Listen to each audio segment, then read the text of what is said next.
Mas para já dar início, eu quero convidar para cá então a Ana Glaucia, nossa psicóloga oficial aqui do programa, e a Tieme Souto. Chegam para cá, meninas, sejam bem-vindas. Ana, seja bem-vinda. Tieme, prazer, seja bem-vinda.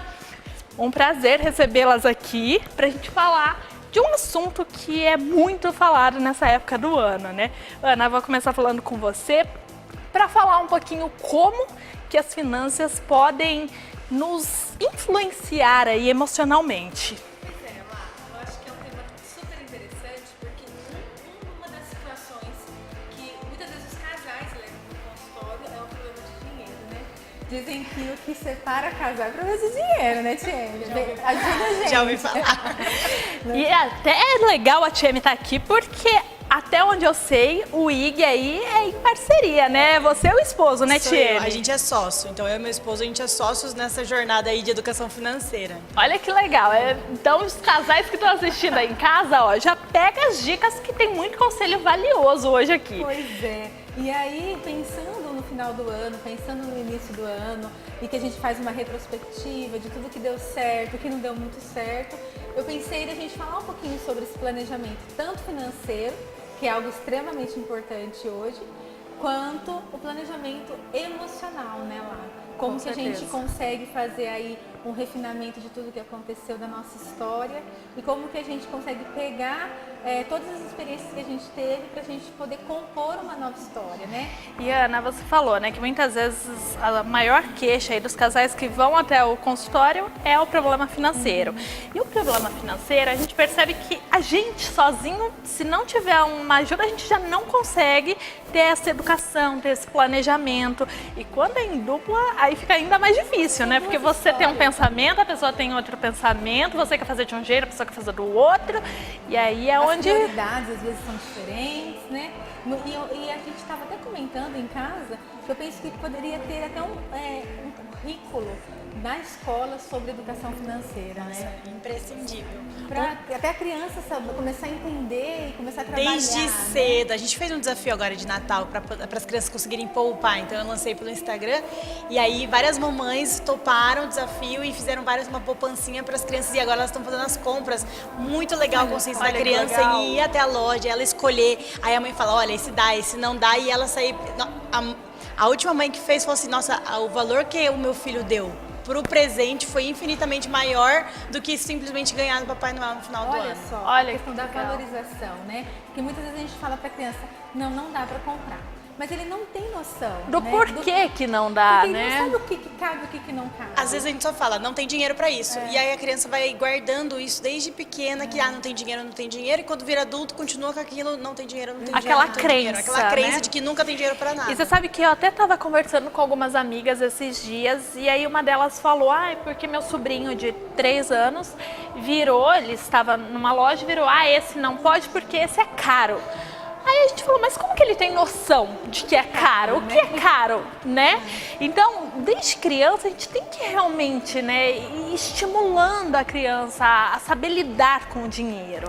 A gente fala assim na educação financeira que se o assunto dinheiro fosse mais frequente dentro de casa, desde cedo, entre os casais, pais e filhos, adolescentes, a gente conseguiria lidar melhor com o dinheiro, falar sobre isso no dia a dia, trazer o dinheiro como mais um assunto normal do dia a dia. Então, é muito legal a gente conseguir trazer esse assunto de finanças, porque os casais casam sem nunca ter discutido sobre como vai ser a vida financeira, quais são as prioridades, né? Pais e filhos. Eu, por exemplo, em casa não conversava com os meus pais sobre dinheiro, não tinha ideia de quanto eles ganhavam, como é que fazia, quais eram os desafios. E de repente as famílias hoje que a gente consegue instruir a incluir os filhos, conseguem, o filho é muito mais consciente na hora de consumir, quando precisa fazer um corte ele é mais consciente também, ele aceita com mais facilidade, sofre menos. Então, discutir sobre dinheiro eu acho que é o primeiro passo para a gente conseguir ter um Brasil mais educado financeiramente. Com certeza. E muitas vezes também, né, Tieme, o pessoal tem um certo preconceito enquanto tá começando o relacionamento ali, tá começando a namorar, namorar, até mesmo depois de alguns anos já namorando,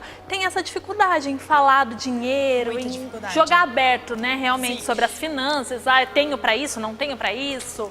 Ela até, às vezes ela tem isso mal resolvido com ela mesma, né? O que é prioridade? Um exercício que a gente gosta muito de fazer é pedir para as pessoas escreverem uma lista de sonhos. Uma lista mesmo, tudo que eu quero fazer, tudo aquilo que eu quero realizar na vida, o que eu quero comprar, o que eu quero realizar, para onde eu quero viajar, e onde eu quero colocar meus filhos para estudar, e os desejos que ela tem. E aí faz isso a esposa, o marido, e aí eles juntarem isso numa lista só, com prioridades. E aí não vira mais o meu sonho, vira o nosso sonho. E a gente começa a batalhar. Então, vamos lá, se a gente decidiu que o sonho de ajudar minha mãe a pagar um convênio vem antes da troca do carro, a família começa toda a trabalhar pelo sonho de ajudar a avó a ter um convênio para depois trocar de carro.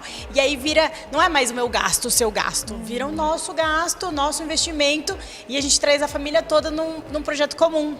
Né? Eu acho que isso... E os benefícios disso emocionalmente, né? Psicologicamente, porque se tá junto, fica tudo mais Mas, fácil. menina, você pode ter certeza que hoje em dia as pessoas, elas casam, né? Elas se dão em casamento, mas sempre com o pensamento assim, ó, se não der certo, a gente separa. Infelizmente está assim. Então, quando você entra numa relação já pensando na possibilidade disso não dar certo, imagina como que eu faço com as finanças. E quando acontece do marido ganhar muito mais que a mulher, e o contrário, a mulher ganhar muito mais que o marido. Então, é muito complicado. Já chegou no consultório assim, Ana, como que a gente faz? A gente divide 50%, cada um paga uma coisa, como que funciona? E como que Tem uma regra a ser seguida? Eu vou estipular um padrão. Não tem como, né? Porque eu tenho que perguntar primeiro assim, por que vocês estão juntos, né? Por que vocês casaram, né? Qual que é a ideia dessa relação? O que vai ser compartilhado, o que não vai ser compartilhado? E quando a gente chega no dinheiro, a minha mãe dizia que a gente só conhece uma pessoa depois que a gente comeu 1 quilo de sal. Eu acho que 1 quilo de sal ainda é pouco, né? Em casa era comendo o mesmo coxo. Olha só! Quando chega nessa parte do dinheiro, infelizmente o nosso mundo está muito consumista, está muito imediatista. Então a gente precisa rever algumas questões, porque é uma base que acaba atrapalhando aí a relação a dois. E as brigas familiar. surgem mesmo, né? Eu nunca vi algo tanto conflito É o como segundo dinheiro. maior principal motivo pelo qual as pessoas se separam. Olha isso, São as questões As financeiras. questões financeiras. Porque o que é minha prioridade não é prioridade do outro. E aí entra dentro daquela situação de ceder, né? De eu estar numa relação, então o sonho do meu marido ser o meu sonho também, como a tia me falou. E só que isso não acontece, na verdade, né? Na realidade é uma coisa muito cindida. E Tieme, essa é uma época, né? Eu já falei aqui no início do programa, é uma época atípica, porque chega final de ano, a gente tem aí 13º, aquela renda extra, os gastos também aumentam, porque tem festas, tem os presentes aí da família, os presentes de Natal, tem amigo secreto, tem a saidinha com os amigos, enfim, os gastos também aumentam nessa época, assim como o ganho, né? Dezembro aumenta, imagina janeiro, né? Então, aí chega janeiro, IPVA, aí tem Logo tem imposto de renda, matrícula das crianças na escola, material escolar e por aí vai. E aí, como que as pessoas podem se organizar para esse final de ano, para essa época? Eu falo sempre assim que não existe muito milagre, né? Entrou uma graninha extra agora do 13º, FGTS, a gente tem que conseguir se organizar para janeiro, né? As festas de final do ano não é um motivo para a gente poder enlouquecer, esbanjar e sair viajando. E ainda mais assim, quando a gente tem um planejamento, se desde o começo do ano a gente se organizar para as contas todas que tem ao longo do ano, inclusive para as festas de final do ano, a gente não se aperta em nenhum momento do ano e a gente consegue ter dinheiro para todos os momentos. O maior desafio entra dinheiro, gasta tudo. Aí vem uma conta, a gente tem que se virar para arrumar dinheiro de última hora e aí fica aquele aperto de janeiro, fevereiro, março, aqueles meses assim que o consumo cai tanto, né? Porque dezembro o consumo sobe tanto. Então assim, ninguém faz dinheiro rápido de última hora. A questão é consciência mesmo, mas por isso que é um processo de educação que é de longo prazo para a gente conseguir ter dinheiro o ano inteiro. Fica a sugestão aqui, né, para quem está nos acompanhando, já iniciar então. 2019 tá acabando, aí não consegui me planejar, mas 2020 tá aí. Que tal começar janeiro, então, com planejamento financeiro, Exato, né, que tal começar a repensar a forma como a gente consome, por que eu consumo, tentar buscar um auxílio, de repente, com as compulsões, porque são as compulsões que, de repente, é o buraco que leva o seu dinheiro embora. E a gente começar a mapear os comportamentos que fazem com que a gente não consiga estar mais equilibrado financeiramente, né? E a Tia me tocou no assunto aí também, né, Ana? As compulsões. As compulsões. Falando em gastos, quantos gastos não são feitos por compulsões? imediatismo, né? Pela pessoa não conseguir parar. A gente falou aqui da Black Friday, A né? gente falou da Black Friday, a pessoa não conseguir parar e respirar um pouco, sabe lá. Isso acontece comigo, acontece com todo mundo. Então quando você vai numa loja, você olha, as coisas estão baratas, enfim, para um pouco, respira, vê se realmente você precisa disso ou não. E isso é em tudo na nossa vida. Vai brigar com o marido? Isso é pra mim também, viu, gente? Vai brigar com alguém? Respira, vê se realmente compensa, vale a pena, você vai falar aquilo. Se é isso que você quer dizer mesmo, se você não está no calor da emoção. Eu acho que hoje o mundo está a 200 por hora. E a gente vai precisar colocar o pezinho no freio em muitas coisas. No nosso trabalho, no nosso cotidiano, nas nossas compras, na nossa emoção. Todos nós estamos com a carga emocional muito ativada, por isso que tem as compulsões. Porque muitas vezes a gente quer preencher um vazio que existe no nosso coração comprando uma coisa ou outra. Só que essa coisa não preenche, Não né? preenche. E aí volta a necessidade de Tudo comprar de novo. Exatamente. Pode até dar um alívio, né? Você compra e fala, meu Deus, comprei uma roupa nova, tô linda, maravilhosa. Só que a segunda-feira chega, a terça-feira chega, né? E o dia de pagar também a roupa, o cartão de crédito, a fatura do cartão também chega. E A aí? gente precisa se estruturar. Eu acho que se a gente conseguir se estruturar emocionalmente, psicologicamente, em todas as nossas prioridades, todas as outras coisas vão se estruturando também, né? Se eu estou num relacionamento e eu estou sincera nesse relacionamento, querendo realmente construir uma família, eu vou pesquisar isso também. Quais são os valores do meu cônjuge? Né? O que ele pensa? Quais são as prioridades dele? Será que cabe mesmo, né, dentro das minhas prioridades? Então, eu acredito que a gente precisa fazer uma reflexão de o que deu certo nesse ano, o que talvez não deu certo, o que eu vou usar de bagagem para eu escrever e continuar escrevendo a minha história em 2020. E Tia, me conta pra gente, como que surgiu aí o Amor Eu Tenho um Plano? Que a gente já falou aqui, né, que é você e o esposo. Como foi que surgiu esse projeto do IG? A gente, na verdade, eu não sou da área, né? Eu sou da área do direito. E meu marido, na verdade, ele é contador, veio dessa parte, ele trabalhou muito tempo no mercado financeiro. Só que a gente abriu uma empresa em conjunto, uma outra empresa, e nessa empresa a gente capacitava vendedores para conseguir ter uma renda extra e tudo mais, né? A gente trabalhava com venda de cosmético e a gente começou a ensinar as pessoas a fazer mais dinheiro. Só que as pessoas iam lá, ganhavam mais dinheiro e gastavam todo esse mais dinheiro. E aí começaram a ganhar mais, às vezes duplicar, triplicar a própria renda e fazer dívida. Dívidas que eles não faziam antes, quando ganhavam menos. E aí eu falei, peraí, tem alguma coisa muito errada, né? Por quê? Porque na minha cabeça, né, as pessoas ganhariam mais e melhorariam a sua qualidade de vida, a segurança e tudo mais. E aí não, aí a gente teve que começar a entrar na parte financeira deles e começar, olha, não gaste tudo, não faça conta, porque quanto mais você ganha, melhor está o seu crédito no mercado. E as pessoas acham que se você tem crédito, você tem que usar. Pode gastar. Tem gente que me pergunta assim, eu tô com um empréstimo lá liberado no banco de 10 mil reais, o que eu faço? Eu falo, não faça nada. Né? Você não está precisando desse dinheiro. E aí a gente começou a ver com essa parte de educação financeira, compartilhar conteúdo, aí comecei a me capacitar, treinar, fiz curso para conseguir estar mais preparada para trabalhar com isso. E aí começaram a aparecer, né? Tia, você vai dar mentoria, você dá consultoria, você dá... Aí eu comecei a pegar algumas consultorias e me apaixonar pelo assunto cada vez mais. Eu descobri que eu amava falar sobre isso e aí a gente começou a compartilhar. É recente até, tem um ano que a gente está trabalhando firme, assim, com a consultoria financeira. E cada vez mais parece que tem crescido, né, o número de pessoas interessadas realmente na educação financeira, querendo aprender sobre Eu acho que a o tema. internet ajuda, né? É mais fácil aprender. Antes a gente só ouvia uma opinião, que era do gerente do banco. Gerente do banco. E hoje não, hoje você consegue comparar essa opinião com, né, tantas outras opiniões na internet. Então a internet facilita bastante a gente conseguir levar mais informação para as pessoas. Até para quem quer investir também, né, TM? De repente quer investir, mas tem dúvida de como começar, o que fazer. pode entrar lá no Instagram, né? Pode procurar o perfil lá, que você também tem várias dicas, né? A gente, essa era a principal dúvida das pessoas. Eu quero não só aprender a cuidar do meu dinheiro, eu quero conseguir investir, rentabilizar, né? Mas também não existe nenhuma mágica. Então a gente começou a ensinar as pessoas a começar a investir. Então, entender um pouquinho mais o que é o mercado financeiro, né?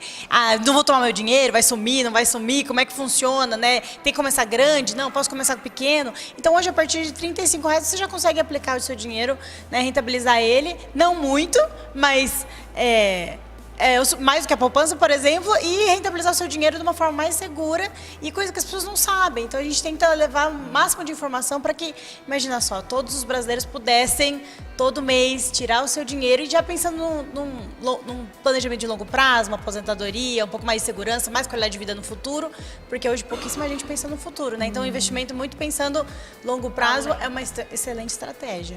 Olha que legal. E Ana, qual a orientação que fica, né, para quem quer começar em 2020 com uma mudança de pensamento, de repente quer começar 2020 mais tranquilo, quando o assunto pelo menos é finanças?